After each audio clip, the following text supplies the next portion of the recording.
Halo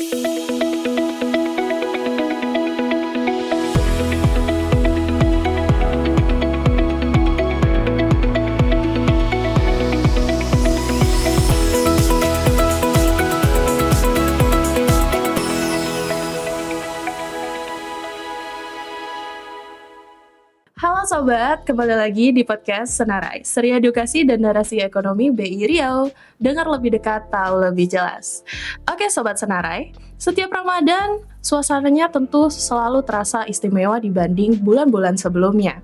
Ditandai dengan aktivitas sehari-hari yang terasa makin meningkat. Yang mana ujung-ujungnya pusat perbelanjaan juga semakin ramai. Dan berdampak kepada transaksi yang bergerak lebih cepat. Dari rentetan kejadian ini, maka dibutuhkanlah sebuah alat pembayaran yang cepat. Hadirlah Kris, inisiasi dari Bank Indonesia. Hanya sekali pindai, kamu udah bisa bayar semua belanjaan kamu. Nah pertanyaannya, di momentum Ramadan ini, peran apa sih yang Kris ambil di keseharian kita? Dan apakah ada hal-hal yang harus kita tahu agar kita dapat menggunakan Kris dengan lebih nyaman dan aman? Semua hal itu akan kita bahas di episode kali ini. Bersama saya Vira, host podcast Senarai episode 2 kali ini.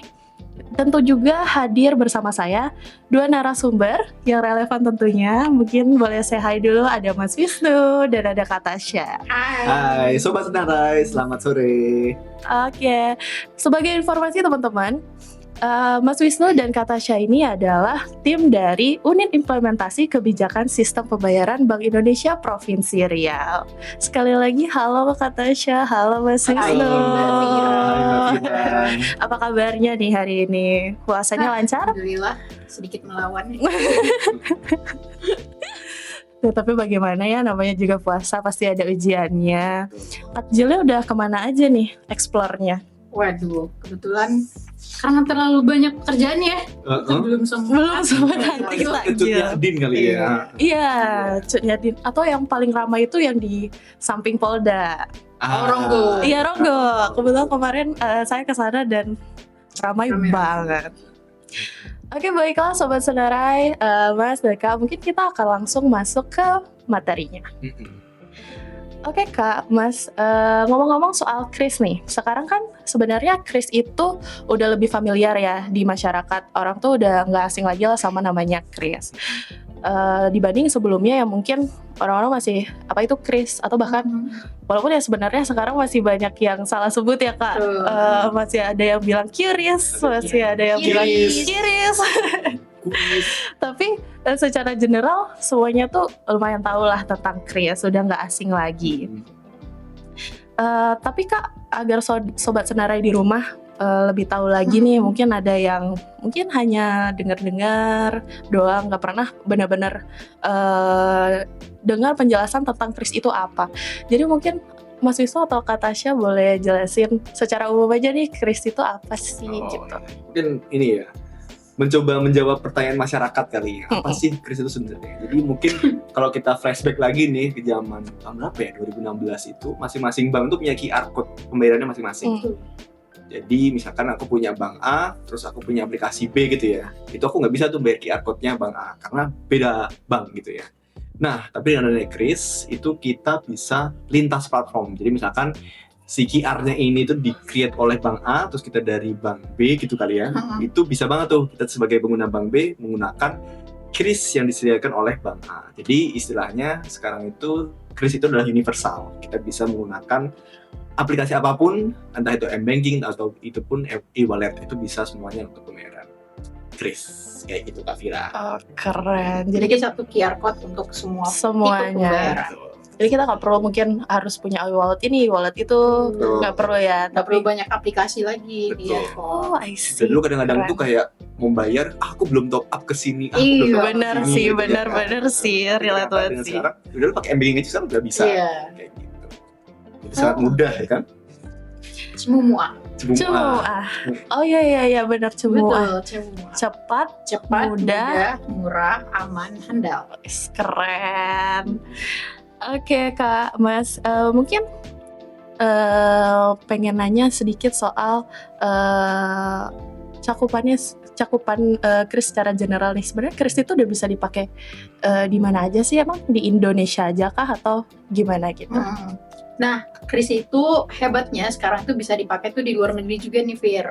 Nama itu kris cross border. Jadi selain di Indonesia, kris itu bisa dipakai di Malaysia, di Thailand, Singapura, Jepang, sama Cina ya. Akan perkembangan dari sana. perkembangan. Sama Korea Selatan sebentar lagi. Oh ya, betul, baru ya. Oh, Korea berarti Selatan. udah global juga ya. Yes. Tapi kalau untuk cara pemakaiannya tuh sama aja kah atau gimana? Atau ada biaya konversi atau gimana? So far sama aja sih. Bila kamu buka aplikasi pembayaranmu, entah itu M-Bank atau e-wallet, nanti ketika kamu scan kris-nya atau QR-nya di negara asal gitu ya, langsung akan terkonversi, dan itu langsung muncul. Misalkan kita di Korea ya, langsung berapa KRW kayak gitu, dan itu pun langsung pakai kurs tengahnya dari BI. Jadi gak usah mikir lagi nih, ini berapa ya? Berarti udah tinggal scan aja. Tinggal bayar berapa di situ. Keren.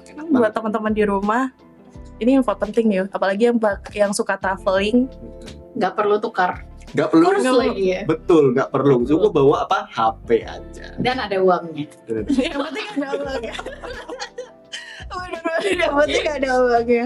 Kalau nggak ada uangnya juga nggak bisa ya. Benar. Oke, berarti kesimpulannya bisa ditarik adalah kris itu bukan hanya solusi lokal ya, Mas, Kak. Ternyata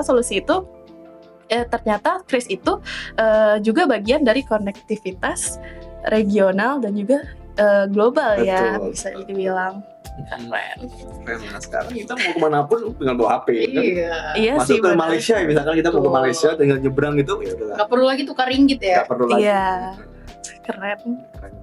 Oke, mungkin kita lanjut nih, Mas, Kak, terkait update kris gitu. Apa sih terobosan terbaru yang kris punya sekarang? Apa ya? Ada sih. Apa tuh? Kristep. Oh, Kristep. Tahu nggak, Fir? Kristep? Belum, nggak tahu sih. Cuma pernah lihat di sosial media BI sebenarnya. Cuman nyoba tuh belum pernah sebenarnya sih. Ya, itu apa tuh, Kak, Mas? Jadi Kristep itu, bayanginlah kamu di Jakarta, terus mau naik MRT gitu ya. Terus tiba-tiba kamu lupa membawa e-money-mu. Kan kamu pasti nggak bisa masuk kan itu. Nah, kita mensiasati ya, BI maksudnya. BI itu mensiasati dengan hal itu, ciptakanlah Kristep. Jadi kita cukup pakai HP yang ada NFC-nya, kita buka M-Banking, kita tinggal tempel aja ke mesinnya, itu udah bisa banget kita membayar uang elektronik istilahnya kayak gitu. Jadi nggak perlu lagi kita punya e-money segala macam, tinggal bawa HP, tempel. Oh gitu. Jadi sorry ya, Kak, Mas, mungkin nggak pernah juga nih nyoba, jadi agak kepo dikit nih.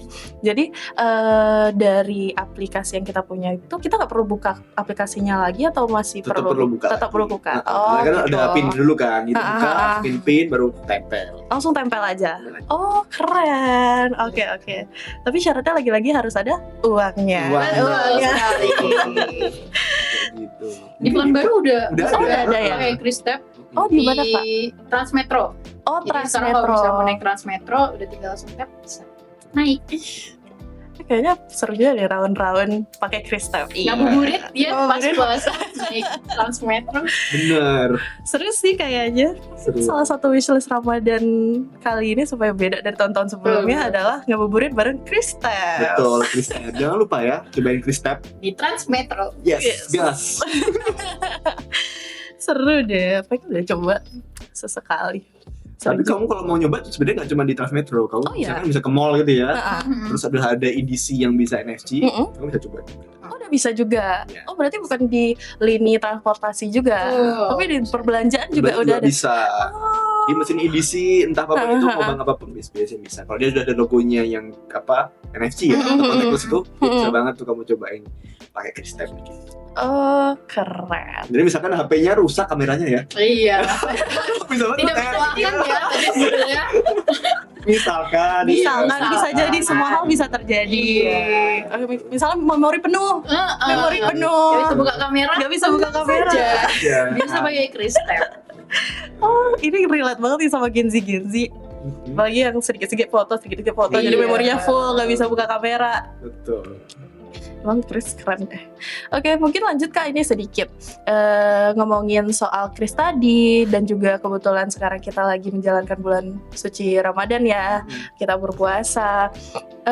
Kira-kira ada nggak sih peran Kris khususnya di Ramadan yang mungkin bisa kita implementasikan nih, yang mana tahu mungkin dapat menunjang ibadah kita ternyata gitu. Ya, silakan Mbak Tasya mungkin. Kalau misalnya di Ramadan ya, mungkin yang pernah kita lihat gitu ya, kris itu tuh sebenarnya tuh bisa dipakai untuk bayar zakat.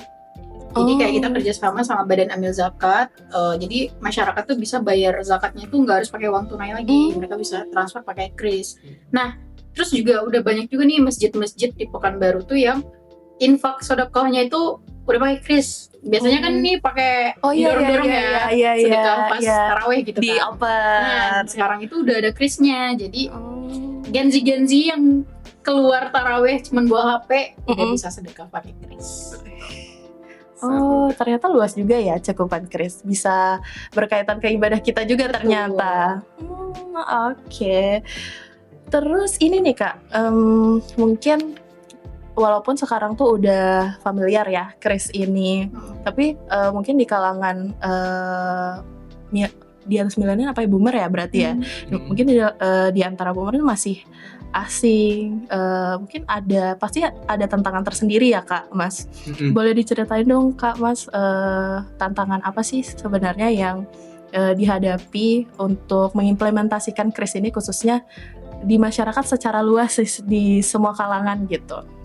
Jadi mungkin tidak hanya spesifik ke boomer kali ya Fir ya. Oh gitu. Sebenarnya tuh kita sebagai warga Indonesia tuh harus sering rajin membaca mungkin ya, belajar sebenarnya. Jadi kalau kita lihat lagi ke survei yang sama OJK, ada SNLIK namanya. Jadi ada dua tuh, ada literasi sama ada inklusi. Nah di sini inklusinya tuh sangat tinggi, anggaplah 80% gitu ya. Tapi literasinya cuma 60%. Jadi istilah kata ya. Jadi kita menggunakan produk tanpa mengetahui isinya itu seperti apa, gitu. Terus apa yang harus dilakukan, apa fungsinya, terus apa do and don'ts-nya kita pakai produk itu, kita nggak tahu karena kita hanya yaudah pakai tanpa membaca. Jadi tantangan terbesar adalah teknologi itu kan sebenarnya ada tiga apa ya, kayak tiga faktor lah. Ada people, ada proses, sama teknologinya. Nah sebenarnya secara teknologi dan prosesnya itu sudah disetting sedemikian rupa biar kita tuh tidak kena scam, tidak kena fraud segala macam. Cuman kita lupa bahwa ada faktor manusianya. Nah di sini faktor manusia menjadi salah satu faktor yang cukup menentukan kali ya. Jadi ketika dia udah ngasih OTP, ngasih segala macamnya, ya udah akhirnya bobol. Kenapa? Karena ya tadi tuh kita kurang membaca mungkin ya, kurang literasi. Makanya kita nggak ngerti bahwa OTP nggak boleh di-share, nama ibu kandung nggak boleh di-share, tapi data pribadi itu nggak boleh di-share. Tapi karena dia nggak tahu akhirnya dia share gitu. Jadi akhirnya bobol lah. Terus banyak cerita, wah teknologinya salah, ini salah. Tapi ternyata adalah orangnya sendiri yang ngasih tahu informasi itu ke oknum yang mungkin mencari keuntungan gitu kali. Jadi PR kita adalah lebih banyak membaca dan memahami. Maka dari itu kita sering banget nih BI ya, kita membuat edukasi ke segala segmen masyarakat lah, biar mereka tahu bahwa ini jangan dilakukan loh, nggak boleh nih, kalau kayak gini danamu bisa hilang. I see. Sulit juga ya, kayak itu lebih agak personal, dorongan personal. Betul, itu lagi. Ya kita mungkin bisa membantu memfasilitasi, mengedukasi, tapi balik lagi itu tergantung masing-masing individu lagi.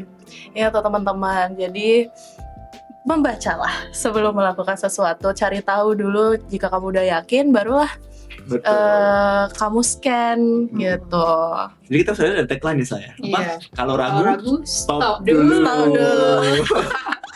Oke, boleh diulang sekali lagi. Kalau ragu, stop dulu. Jadi kalau kamu ragu, jangan dipencet. Stop dulu dan yakinkan bahwa itu sudah benar. Oke, seru. Tapi memang sih, mungkin selain itu di masyarakat sendiri sebenarnya ada isu-isu tersendiri nih Mas Kak. Ada yang ternyata krisnya palsu. Ada juga itu mungkin dari sisi apa ya, bukan pedagang, providernya lah, pedagangnya atau yang memiliki QR-nya itu gitu. Tapi dari sisi kita yang nge-scan kadang-kadang ada oknum-oknum yang ngirim bukti scanan yang udah diedit ternyata Betul. gitu-gitu. Itu gimana sih Kak tanggapannya? Nah, sebenarnya itu tuh Balik kembali lagi ke lagi tadi ya ya. ke awareness Oh. masing-masing, karena kita juga kadang-kadang tuh survei ke merchant-merchant yang udah punya kris, yang awalnya punya kris terus kayak tiba-tiba kita nggak pakai kris lagi nih Kak, soalnya kemarin kena tipu, banyak yang ngasih bukti transfer palsu, uangnya nggak masuk ke kita gitu kan. Nah itu mungkin lebih ke edukasi ke orang-orangnya juga Iya, ya. betul. Jadi kayak kalau misalnya mau transfer pakai kris itu dipastikan dulu nama merchant sama nama yang tertera di QR code-nya, itu tuh harus sama gitu. Jadi mungkin ini juga sharing tips kali ya. Kita Mm-mm. bisa melihat kris itu dari sudut pandang merchant sama sudut pandang konsumen. Jadi kalau merchant itu sebenarnya ketika kita menggunakan kris itu ada aplikasi bawaan untuk ngecek transaksi udah masuk atau belum. Oh. Nah, jadi kadang-kadang itu ada pedagang yang nggak megang, nggak punya aplikasinya. Jadi mereka percaya aja ditunjukin gitu. Iya aja. Kayak oh iya mas gitu. Tapi sebenarnya yang harus dilakukan adalah kita harus punya namanya aplikasi merchant. Misalkan kita pakai bank A, ya kita punya aplikasi merchantnya bank A.